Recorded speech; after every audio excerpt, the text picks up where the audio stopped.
Hello everybody, welcome to the Labyrinth of Limitations. This is another full episode with a PDF, episode 17 on pivoting. Now, I spoke about pivoting, I wrote about pivoting in the last PDF for the elevator, so you can check that out, but then there's another PDF going into pivoting more. So we're going to talk about that today, and the PDF will be in the description of this video. So normally the way when Barry teaches pivoting, we were looking at a scale like say F7, and you're looking at ABCs. That's going up a chord, take a note, skip a note, take a note, and then you can go instead of, you can do that. So like, so you can kind of make these lines. So that is a, instead of like that, that's the pivot. That's a normal melodic pivot. But what about doing that in a scale of chords while doing movement, while exploring the elevator? There is a trick for that. And so this is part 2 of the PDF of what was left off in the previous PDF. So you could get both if you wanted to. I'd recommend that.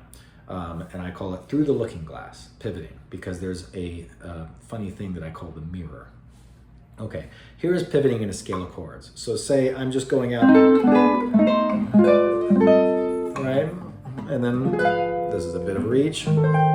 That's just going out the floors of the elevator, expanding. But what if I want to take one of my voices? I'll take this one, but I'm going to go,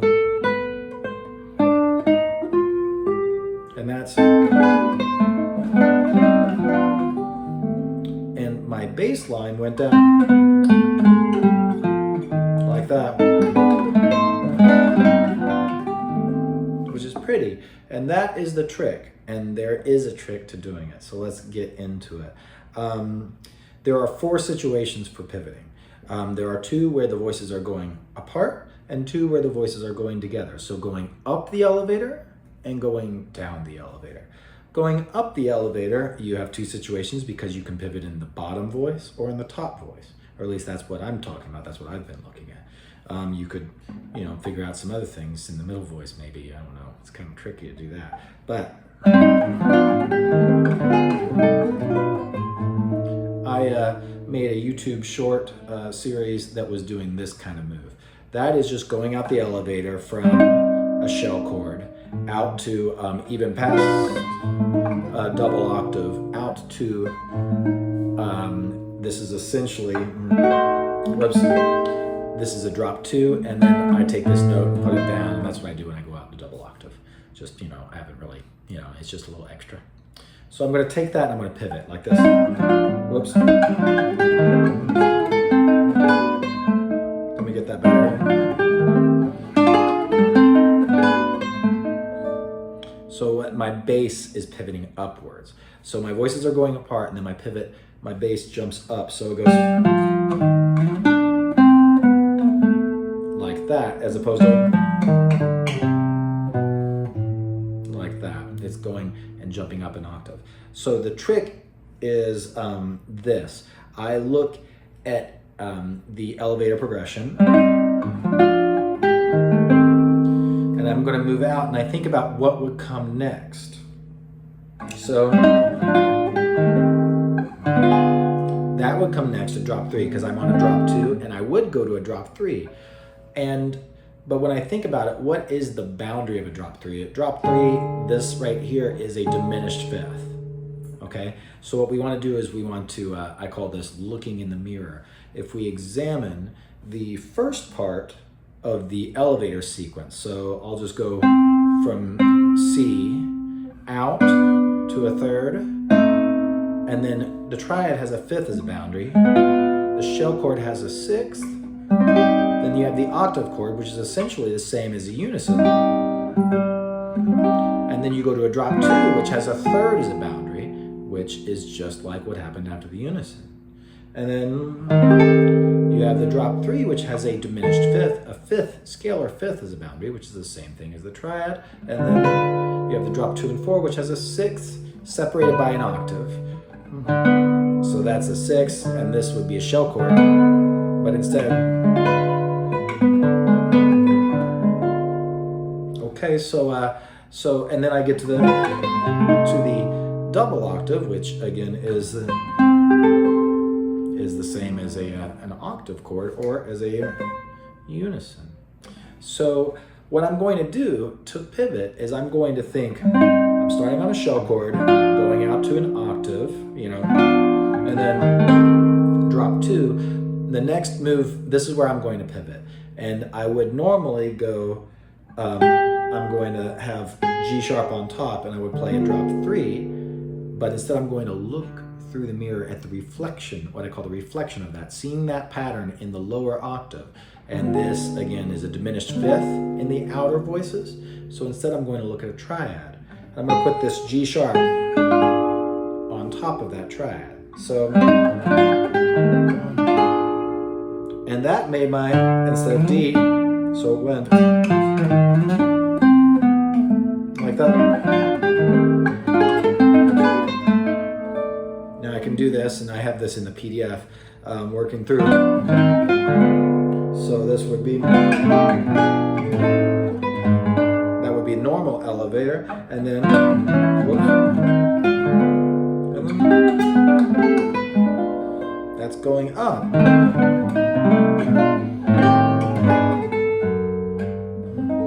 And then,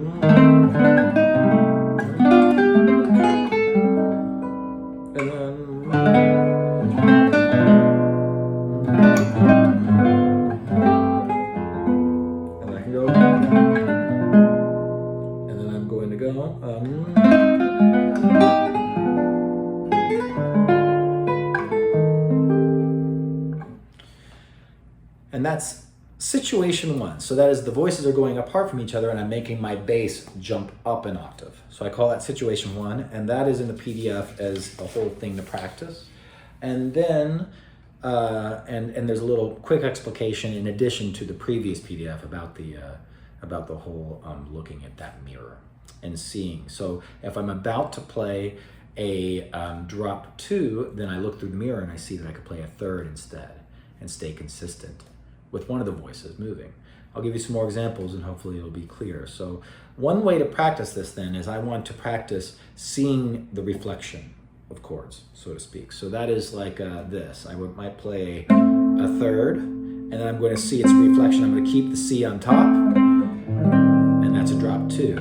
Move up, so I'm just moving up the scale. And I can also, I can keep this note and put this, that just puts that up an octave, so that pivots the top voice up. So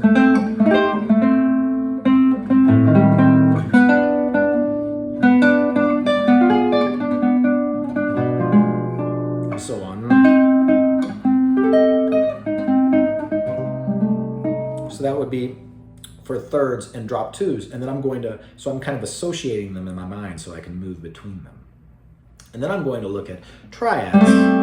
So this is C on top of a triad, and then I'm going to go from triad, that's a 5th as a boundary, I'm going to go to a 5th separated by an octave, which is always my drop 3. So then, and I can go up the scale.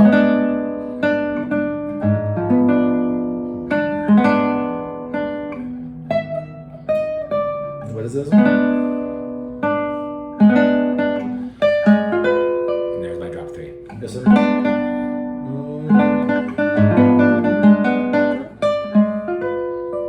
And so on and so forth. Okay, so that's, which would be, so that's drop 3. You could do drop 2 and 4. Drop 2 and 4 connects to the shell chord. So that would be like this. I'm going to keep E underneath that and go, and that puts my top voice up. And I can't reach an E flat down on the bottom, so I won't do that. Put an F, put this F underneath a drop 2 and 4. Or put this D on top of a drop 2 and 4. Put this G underneath a drop 2 and 4. And and so on. So that's how I practice to see it. And then the game is I just think I'm going out. What comes next in the elevator after drop 2 is a drop 3. I'm going to replace it by putting a triad underneath this note. Or I could go. See, that would be pivoting the top voice down. So I go like that. And I have this in the PDF starting from this shell. And then go.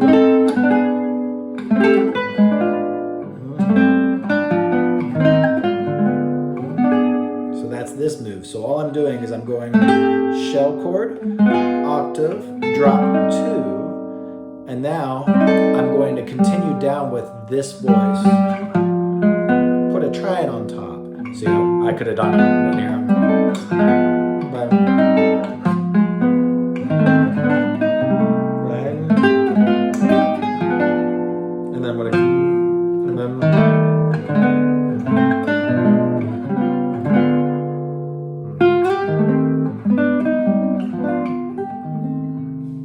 And that's the idea there. So that is scenario 2. That's where voices are still going apart, and then I keep moving down with the bottom voice, and but then I pick the reflection chord and replace what would come. So shell out to octave to drop 2 should go to drop 3, but instead to drop 2 instead of drop 3, replace it with a triad. And that's the replacement for a drop 3. So that's the trick. Okay, so now we have to look at 2 more scenarios. We have to look at scenario 3, I guess, could be we're moving our voices inward. So, and I end up on unison. But instead, I'm going to make my top voice jump up, something like this. Now, I would go to this third, but instead, I'm going to go and play a drop 2 instead of the third. So like this. Right? This is how I made the exercise, kind of like this little movement afterwards. And then I got, that would be the third, but instead my bass gets a drop 2 on top of it.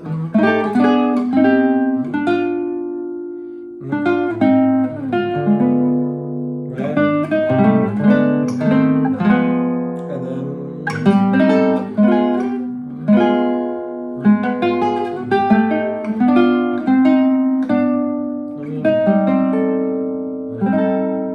right? And then,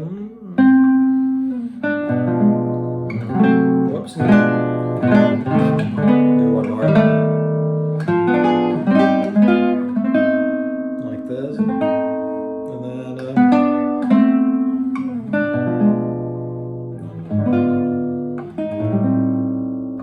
which is pretty.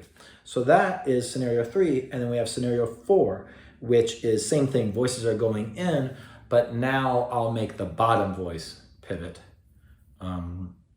It's going to pivot downwards because voices are going in, so that means the bottom voice is going up towards the top voice as they go in. So my bottom voice is going to be ascending by step and then jump down a 7th instead of going up a step. So it's like this. Let me see. So now I'm going to think of my top voice continuing downwards. So that's going to happen, but my bottom voice is going to jump. The way I'm going to do it. So now I got to do a drop 2, right?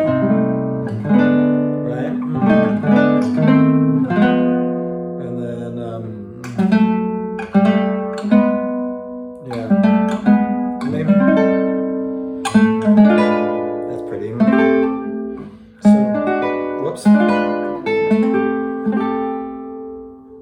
And then here we go.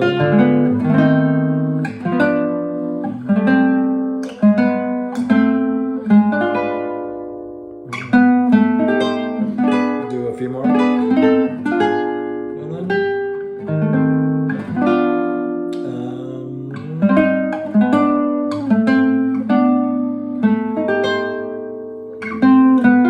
one more.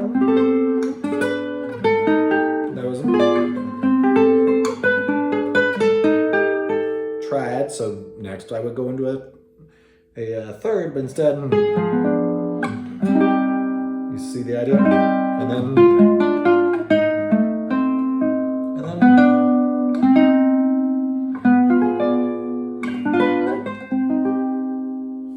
that's the idea there. So that is scenario number 4. Then I'll do like a little, like I did in the previous one on autumn leaves. So I'll take a look at the end of the middle section where you get, this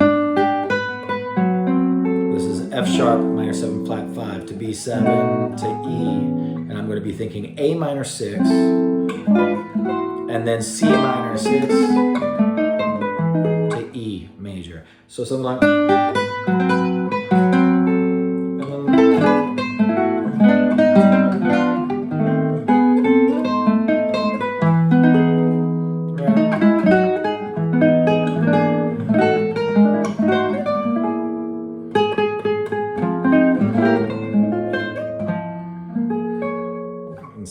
okay, so that is what I did there was I did A minor 6, and then I did A minor 6 as a shell, out to octave. I'm kind of imagining this is like the downbeat of the next chord, and then, but I'm still A minor 6, diminished, and now C minor 6.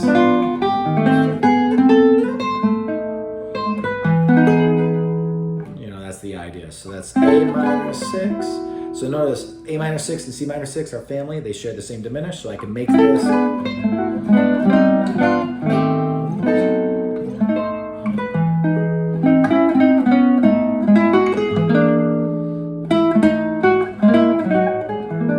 Cool. And that reminds me, something really nice with this stuff is to do the chromatic scale with it and combining all these ideas together. So I'll do maybe,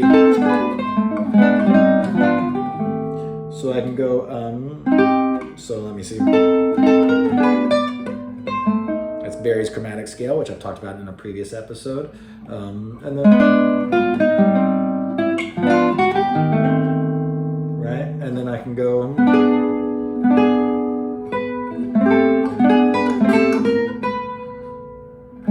so, what is that? Yes. And then that's pretty. That's pretty.